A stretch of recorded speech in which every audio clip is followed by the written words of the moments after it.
ना बोलना है जो मन में आ रहा है, ना उसकी जलन पर ध्यान देना है। अपने मंत्र नाम उपासना कर्तव्य में लगे रहो, शांत हो जाएगा। इसके शांत करने की युक्ति है, इससे मतलब मत रखो। जैसे एक पागल आदमी रोड में खड़े तुम्हारे ऊपर कंकड़ फेंके, थूके, गाली दे, तो अपने लोग क्षमा भाव से कि वो पागल है, ऐसे मन भी पागल है, इसके निर्णय पे ना हो। ये क्षण क्षण में बदल, इसको भजन से मतलब नहीं है, इसको क्षण क्षण में नवीन नवीन प्रपंच चाहिए। ये मनसा वेगम, मनोवेगम, इसका स्वरूप यही है, यही बंधन और मोक्ष का कारण है। ये क्षण क्षण में प्रपंच चाहता है। 5 ज्ञानेंद्रियों के द्वारा ये जाल रचा करता है जीव को फंसाने का। जहां हो, जैसी परिस्थिति में हो, बहुत अच्छी परिस्थिति भगवान ने दी, उसी परिस्थिति में भजन कर ले जाओ। परिस्थिति बदलने की जरूरत नहीं है, भजन करने की जरूरत है। भजन कर ले गए तो स्थिति बदल जाएगी, परिस्थिति नहीं। परिस्थितियां कहीं भी अनुकूल नहीं होती, स्थिति अनुकूल बनाई जाती भजन के द्वारा। स्थिति जीवन में कभी कोई परिस्थिति ही ऐसी नहीं रही जिसमें भजन किया जा सके। जीवन में पूरे, अगर पूरे जीवन के तारतम्य को देखते हैं तो एक कष्ट की वेदी पर स्वाहा ही स्वाहा होता रहा है। जीवन की आहुति केवल कष्ट पर, और आज भी कष्ट ही कष्ट। फिर आप सोचोगे सुख किसे कहते हैं? ऐसे कांटों वाले पेड़ पर ऐसा सुगंधित फूल खिलता है कि जिससे परमात्मा मुग्ध हो जाता है। जीवात्मा नहीं, परमात्मा मुग्ध हो जाता है। वो ये मार्ग है। उस सुमन को लेकर वो अपने श्रृंगार में लगा लेते हैं। सुमन, सुंदर मन, ये कांटों पे खिलता है। जैसे गुलाब का फूल कांटों पे नहीं खिलता, हाँ ये कांटे हैं। हर द्वंद की पीड़ा को सहता हुआ जब उपासक आगे बढ़ता है तब सुमन खिलता है। उस सुमन को प्रियाजू अपने केश पास पे धारण करती है। उस सुमन को प्रियाजू अपने कर कमल में लेती है। अगर आप सहना नहीं सीखे, मांगे बनी रही हृदय की, ऐसा हो तो भजन हो सकता है, ऐसा हो तो भजन, तो लिख लो आप। मन बहुत चंचल है, इसको हर समय नवम नवम नवम, जहां जैसी परिस्थिति उसी में भजन करके निकल चलो। गृहस्थ में हो, विरक्त में हो, गांव में हो, शहर में हो, जहां जैसी परिस्थिति, परिस्थिति बदलने की कोशिश मत करो, स्थिति बदलने की कोशिश करो। जिनको लगता है परिस्थिति बदल जाएगी तो भजन होने लगेगा, नहीं। भजन होने लगेगा तो किसी भी परिस्थिति में भजन होने लगेगा। भजन नहीं तो किसी भी परिस्थिति में नहीं होगा, पक्का समझ लीजिए। इसलिए मनोवेगम, ये जो मन का वेग आ रहा है, इसको आप सहना सीखो और प्रियाजू पर भरोसा रखो। उनको जैसी परिस्थिति देनी होगी दे देंगी ना, भरोसा रखो। अगर मांग मुख से निकाल दी तो अधूरापन साबित हो जाएगा कि हमको ये खाना पीना, ये हमको पहनना, ये ऐसी परिस्थिति, ये ऐसी छोड़ दो। जोई जोई प्यारो करे सोई मोई भावे। शांत हो जाओ, मन के वेग को सह जाओ। क्रोध वेगम, महाप्रभु कह रहे हैं कुत्सितवाद विकार है। समस्त विकारों में प्रधान विकार होता है काम। काम से ही क्रोध का प्रादुर्भाव होता है। क्रोध एक वृत्ति है जो आने जाने वाली, स्थायी कोई नहीं है। जिस समय आपके अंदर क्रोध आए, इस समय मौन होकर हट जाइए वहां से। तुरंत जाकर थोड़ा ठंडा पानी पिए।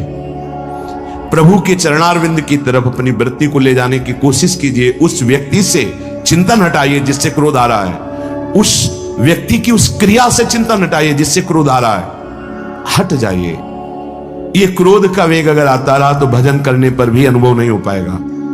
एक बार अच्छे से क्रोध आ जाए, अंदर हृदय जल जाए, तो 1 महीने भजन के प्रभाव को रोक देता है पूज्य बाबा के उसमें। फिर आप अगर 12 बार साल में आ गया तो क्या अनुभव में आ गया। इसीलिए 20-20, 50-50 वर्ष हो रहे हैं, कुछ अनुभव में नहीं आ रहा। बहुत सावधान। क्रोध हमारा नाश करता है, किसी और का नहीं। हमारे भजन का, हमारे हृदय के आनंद का, हमारी वृत्ति का बड़ा हल्का स्वरूप हो जाता है क्रोधी पुरुष का। इसलिए क्रोध को सहना है, उसके वेग को सहना है। वाणी के वेग, मन के वेग और क्रोध के। अगर क्रोध के वेग को सह गए तो अगला हिंसा का वेग, वो अपने आप सह जाओगे। क्योंकि क्रोध से ही हिंसा होती है, हिंसा का वेग। वाणी के द्वारा बहुत हिंसा होती है, ऐसे कठोर वचन बोल दिए जाते हैं जो हृदय को चुभते रहते हैं। बाहर का डंडा लगा है, पिटाई हुई तो 2-4 दिन में ठीक हो जाएगा, लेकिन हृदय में जब पिटाई की जाती कठोर वचन के द्वारा तो 10 साल बाद अगर दिखाई दे तो फिर ये वो बोला था, ऐसा बोला था, वो हृदय में घाव बना रहता है। वाणी का हिंसात्मक स्वरूप प्रायः क्रोधी जनों में ही पाया जाता है। अगर क्रोध वेग को सह गए तो वाणी के द्वारा हिंसा नहीं होगी, और मन के द्वारा मलिन हृदय में हिंसा का भाव होता है कि चलो हम वैष्णव में मारेंगे तो नहीं, पीटेंगे तो नहीं आपको, लेकिन भगवान तुम्हारा नाश करेंगे, भगवान बहुत जल्दी, ऐसा भाव मन में, ये भी हिंसा है शरीर के द्वारा। तो ना वाणी के द्वारा, ना मन के द्वारा, ना शरीर के द्वारा। क्यों? उसके हृदय में भगवान बैठे हैं, हमको उनको रिझाना है, हमें निर्दोष होकर भगवत प्राप्ति करनी है। ये हजारों दोषों की पंक्तियां यहां हैं। कोई कह दे हम निर्दोष हैं, हमें लगता है कि यही सबसे बड़ा दोष है, नहीं तो अंदर देखा जाए ना तो क्रम क्रम से धीरे धीरे निर्दोष हुआ जा रहा है प्रभु की कृपा से। कोई जन्म से निर्दोष नहीं होता, वो तो अवतार होते हैं भगवान के। एक पद में था, शरण जिसको ले ली हृदय से लगा, और विषय पंख से धीरे धीरे, क्रमशः विषय पंख से धीरे धीरे उसको हटाया। हित जो महाराज जी के लिए आया, हमारे हृदय को धीरे धीरे निर्विषय किया जा रहा है। और सहत सहत बाढ़े भगत ग्रहतन गुरु हितगार, इन दोनों का मिलान कर धीरे धीरे सहाते सहाते हमें निर्विषय किया जा रहा है। आचार्य चरण, इष्ट देव, गुरुदेव कर रहे हैं, हमको राजी रहना है। जैसी परिस्थिति है, जैसी भी हमें गुरुदेव रख रहे हैं, इष्ट देव रख रहे हैं, हमें राजी रहना है। इससे क्या होगा कि हमारे अंदर क्रोध नहीं आएगा, गुस्सा नहीं आएगा। नहीं, ये इतना बेईमान मन है कि इष्ट देव पे भी गुस्सा कर सकता है, ये आचार्य पे भी गुस्सा कर सकता है, ये परम कृपालु गुरुदेव पर भी गुस्सा कर सकता है। क्रोध वेग सह गए तो वाणी और मन और शरीर के द्वारा जो हिंसा का वेग है उससे बच जाएंगे। भूख के वेग को जो सह जाए तो भजन में बहुत रुचि हो जाती है, क्योंकि भजन से चित्त हटेगा तो भूख व्याकुल करेगी, और उसकी व्याकुलता से बचना है तो भजन में लगना पड़ेगा। और आपको सच्ची कहते हैं कि कई कई दिन भोजन न मिलने पर भी शरीर में गंगा जल के कारण कभी कमी महसूस नहीं हुई। जो दूध में पावर है उससे अधिक सामग्री गंगा जल में है। अब वो बहुत से ऐसे नगरों के समीप से गंगा मैया निकली जहां से बड़ी बड़ी फैक्ट्रियों का, तो नहीं, बहुत सुंदर गंगा जल, वो तो सुंदर है ही, था, है, रहेगा। अपने लोग बड़े बड़े ऐसे नाले ऐसे जिससे वो भाव तो है पर वस्तु तत्व तो है, पर जो दृश्य है वो अब गड़बड़ हो रहा है। ऐसे यही बड़ा नाला गिर रहा है सामने जाके, अब वहां ऐसे रज लेके ऐसे लगाओ तो दुर्गंध युक्त निकलेगी, क्योंकि वो ऐसे देखो तो ऐसे पदार्थ बहते नजर आ रहे कि अब ये दुर्भाग्य ही है समय का कि परम पावन गंगा यमुना जैसी नदियां जहां स्नान, आचमन और भरपेट जल पीकर परम पवित्र और भगवदानंद में डूबा जाता था, वो भी सौभाग्य छिन रहा है। तो अगर सब सुविधा है तो भी हफ्ते 10 दिन में एक बार इस वेग को सहना तो सीखे। कस के भूख लगे और आज नहीं पाएंगे। एक दिन किसी व्रत का अनुष्ठान करने के लिए हम नहीं कह रहे, लेकिन इस वेग का आनंद तो लीजिए ना कभी। एक टाइम का छोड़ दीजिए, एक दिन के हफ्ते में सुबह थोड़ा ले लिया, बस अगले सुबह लेंगे तो आपकी दिनचर्या नहीं बाधित होगी। आपको तो मिल रहा है ना, तो मिल ही नहीं रहा। जो उदर वेग है, भूख में भजन का एक तार जुड़ता है, ये देखा है। क्योंकि ना तो नींद आएगी और ना कहीं और कोई प्रपंच की गुंजाइश है, क्योंकि उदर वेग जब भूख से व्याकुल जी होता है तो बचने के लिए एक ही उपाय है, केवल भगवत चिंतन। हटो उसके चिंतन से। ये पूर्व के संतों ने बहुत कष्ट पूर्वक भजन करके जो लाभ प्राप्त किया है वो आप लोगों को सहज में मिल। कभी कभी अपने को इससे परिपक्व करना चाहिए। जिसे शास्त्रीय पद्धति में महीना में 2 तो व्रत ही हैं, 15 दिन में 1 एकादशी, 15 दिन में 1 एकादशी। वो इसीलिए रखा गया है सार्वजनिक रूप से कि वो संयम को ना कर पाए तो 15 दिन में 1 दिन संयम पूर्वक पवित्र भजन। अपने लोग जानबूझकर हफ्ते में 1 टाइम छोड़ दें या 1 दिन कभी ऐसे, तो उदर वेग को सहते हुए भजन। उदर वेग देख लो, उदर वेग को सहने के लिए तो अगला जो बात कह रहे हैं वो अपने आप सह जाओगे। जैसे क्रोध वेग को सह गए तो हिंसा वेग पर आप शासन कर लेंगे, ऐसे उदर वेग को सह गए तो उपस्थ वेग को सह जाएंगे। उपस्थ वेग कहते हैं जनेंद्री के कामोपभोग को। जब पेट में भरपेट भोजन ही नहीं है ना तो और कुछ चिंतन ही नहीं रहा। यौवन अवस्था जवानी ऐसे भगवान ने काटी है कि याद ही नहीं रहा कि संसार का कोई सुख होता है। एक लक्ष्य ब्रह्माकार वृत्ति कैसे कैसे तत्वबोध हो, बस कठिन से कठिन जहां वैराग्य की भूमिका वहां कूद जाना, उसी में स्थिति में आने की कोशिश करना, देह राग का त्याग करना, ये युद्ध चल रहा था। बड़ी कृपा। उपस्थ वेग, इसका जनेंद्री का वेग आता है। जो स्कूल में आदतें जिनकी गंदी हो गई बच्चों की, फिर आगे वो संयम में उनको बहुत बाधा है। कई ऐसी क्रियाओं से वो जानकारियां रख लेते हैं कि जो अपना सर्वनाश करने के लिए पर्याप्त है। उपस्थ का जब वेग आए तो सहने की सामर्थ्य उसी की आएगी जो उदर वेग को सह जाता है। पक्का। किसी उपासक को देखा बहुत शरीर कृश हो रहा है, तो पूछा क्यों, भोजन क्यों नहीं कर रहे, आप ऐसे कैसे हो रहे? पहले तो आप ऐसे नहीं थे, आप तो पहले बहुत स्वस्थ थे, फिर क्यों ऐसे नहीं? बताइए क्या? ज्यादा आवश्यकता नहीं है, जीने के लिए बस प्राण पोषण के लिए डाल लेते हैं, क्योंकि जो शांति चाहिए वो तो इतने से मिलेगी। बहुत बहुत प्रसन्नता, ठीक है, ठीक चल रहा, पर इतना पाते रहो कि सीढ़ियां चढ़ उतर ले, इतना पाते रहो कि आपका शरीर काम करे। वो कहा हृदय में बहुत प्रसन्नता है, बहुत सुंदर। संयम में अपने आप को ले आना ये महात्मा का लक्षण होता है, चाहे स्त्री शरीर हो चाहे पुरुष शरीर हो। धन्याति धन्य। आप अपने आप को कस दीजिए, यही तो राग त्यागना है। जो जवानी में अपने आप को जला दिया वो बुढ़ापे में चमकता है, ध्यान रखना। जो जवानी में उद्दंडता में समय व्यतीत किया वो बुढ़ापे में गंधाता है, ये भी ध्यान रखना। गंधाता वो अंदर जो दुर्गंध के पौधे थे ना, वो सब दुर्गंध फैलाते हैं। पूज्य श्री पंडित गया प्रसाद जी महाराज जी ने कहा, गृहस्थी में होते हुए भी 40 और 45 के बीच में काम विजयी हो जाना चाहिए, नहीं तो जीवन बिल्कुल बर्बाद हो जाएगा। जो कुछ गृहस्थ धर्म की सेवा है 40-45 के बीच तक हो जाए, मतलब 20 से 25 से ब्याह हुआ आपका, 40-45 तक लड़का बच्चा, इसके बाद अखंड ब्रह्मचर्य धारण कर लो। 40-45 से संयम में हो जाओ तो तुम्हारा जीवन सार्थक हो जाएगा। पूज्य पंडित गया प्रसाद जी महाराज। बहुत जरूरी है उपस्थ जनेंद्री के वेग को सहना, पर हर वेग अपने आप में बहुत कठिन है, पर एक दूसरे से इसका तारतम्य है। यदि उदर वेग रसेंद्री को आप शासन में ले लिए तो जनेंद्री को आप शासन में ले लेंगे, और अगर रसेंद्री को शासन में ले लिया तो जनेंद्री को शासन में ले सके असंभव, पक्का।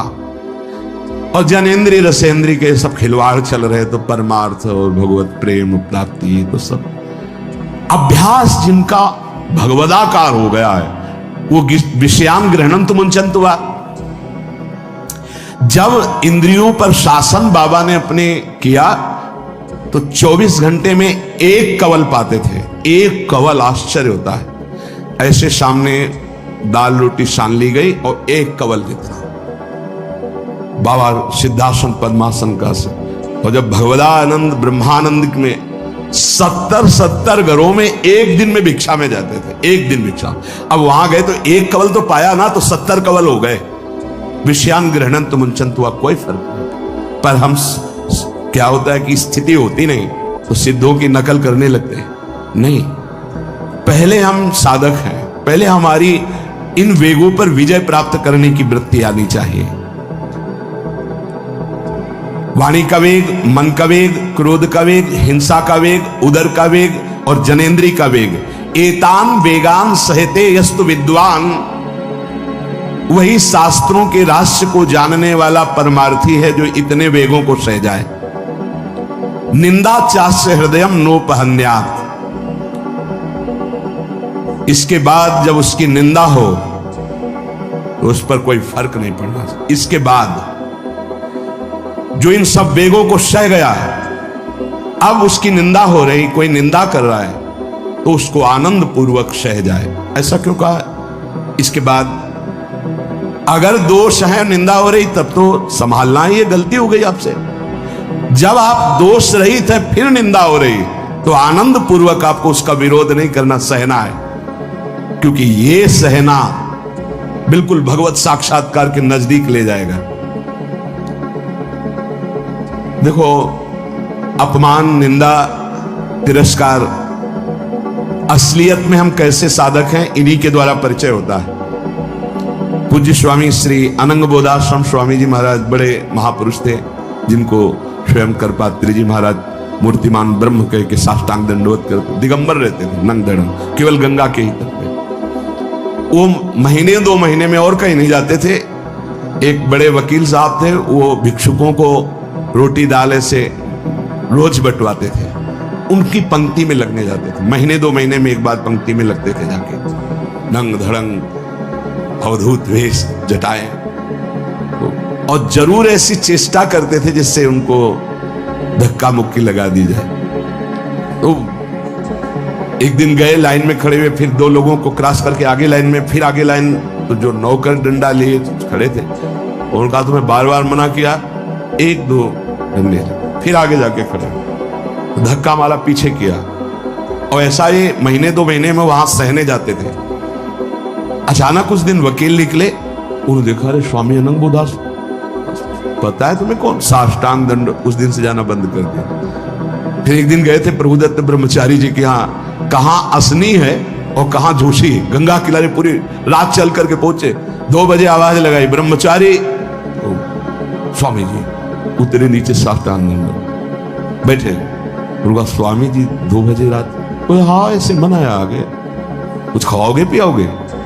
स्वामी जी, और वो भी परमहंस ब्रह्मचारी जी, बहुत संयमी महापुरुष, प्रभुदत्त ब्रह्मचारी। टीन में कुछ आटा रखा, तो बोले स्वामी जी कहो तो रोटी बना दे। बोले हाँ बनाओ। रोटी और नमक ऐसे, जितना टीन में आटा था सब भाग, जो 2-4 किलो जो भी। तो बोले स्वामी जी आटा तो खत्म हो गया। बोले हाँ, भोजन का स्वाद तो साधु ही जानता है। फिर उठे, झूसी से असनी फिर पैदा। हे संतों के भाव, अपमान, तिरस्कार, क्षुधा, हर वेग, ये हमारी कसौटी है। परमार्थ का पथिक चाहे जिस मार्ग का हो। देखो सुदामा जी गृहस्थ मार्ग के कितने उच्च कोटि के, नरसिंह मेहता गृहस्थ मार्ग में कितने उच्च कोटि के। एक कभी तो सौभाग्य ऐसा प्रभु देते जब कोई हमारी निंदा करता है, ये सौभाग्य है, हमें सहने का सौभाग्य मिलता है। कभी तो कोई अपमान करता है जब, तो भगवान से प्रेरित होकर वो सौभाग्य मिलता है। साधक को उस समय चिड़चिड़ा नहीं होना चाहिए, उस समय मुस्कुराना चाहिए कि आज मेरी स्थिति का थर्मामीटर डाला जा रहा है, कैसे हो, नहीं आनंदित है। पर देख लो, प्रशंसा होगी तो चेहरा खिला हुआ गुलाब के फूल की तरह मिलेगा, और निंदा होगी तो ऐसे होगा। ऐसा नहीं होना चाहिए। नहीं करत जे अनसहन निंदक, तीनों पे अनुग्रह कियो। इसीलिए पूज्य बाबा कह रहे कि इसके बावजूद, अर्थात समस्त वेगों को सहन करने के बावजूद तुम्हारी जब निंदा हो और उसको सह जाओ, तब तुम परमार्थ के शूरवीर योद्धा कहे जाओगे। विपत्ति में सब साथ छोड़ देते तो हृदय के भी साथी साथ छोड़ते हैं, ध्यान रखना। जब विपत्ति आती है तो मन भी साथ देना बंद करने लगता है, विपरीत जाने लगता है, बुद्धि भी विपरीत जाने लगती है। इसलिए जो विपत्ति में अपने धैर्य और साहस को न खोकर अपने सिद्धांत से चलता है उसे महात्मा कहते हैं, चाहे वो गृहस्थ हो चाहे विरक्त हो। ध्यान दीजिए, संपत्ति में, अनुकूलता में तो सब सावधान होने की कोशिश करेंगे, बड़ी कृपा है भगवान की। यहां कहने विपत्ति में सब साथ छोड़ते हैं, ये जीवन में देखा है। विपत्ति में ना तो बाहरी कोई साथ देता है और ना मन साथ देता है। उस समय भजन साथ देता है। भजन विपत्ति में हृदय को जो दृढ़ रखे, धैर्यवान और साहस बिल्कुल ना गिरने पावे, आगे बढ़ो, नाम जब तुम्हारा भजन वैसे ही चलना चाहिए, तब समझना चाहिए कि हमारी साधना परिपक्व। विपत्ति में कोई साथी नहीं होता, देखा गया है, कोई साथी नहीं। मन भी धोखा दे देता है, मन भी, अपना मन भी साथी नहीं। उस समय केवल भजन साथी होता है। तभी विपत्ति को कुंती जी ने मांगा, क्योंकि उस समय एक ही साथी होता है, हरि बस। संपत्ति में तो बहुत साथी मिल जाएंगे, अब तो साथी ही साथी हैं, जिधर देखो उधर साथी हैं। और उस समय तो जिधर देखो उधर केवल हरि है, दूसरा कोई है नहीं। ये बड़ा सुख मिलता है जब तिरस्कार और विपत्ति एक साथ होती है, तो सीधे प्रभु से फोन में बात होती, सीधे प्रभु होते हैं, ये आपके सिवा को। इसीलिए बहुत प्रवीण है कुंती माता, इसीलिए कहा कि मुझे विपत्ति दीजिए जो हर कदम में आपका स्मरण कराती है।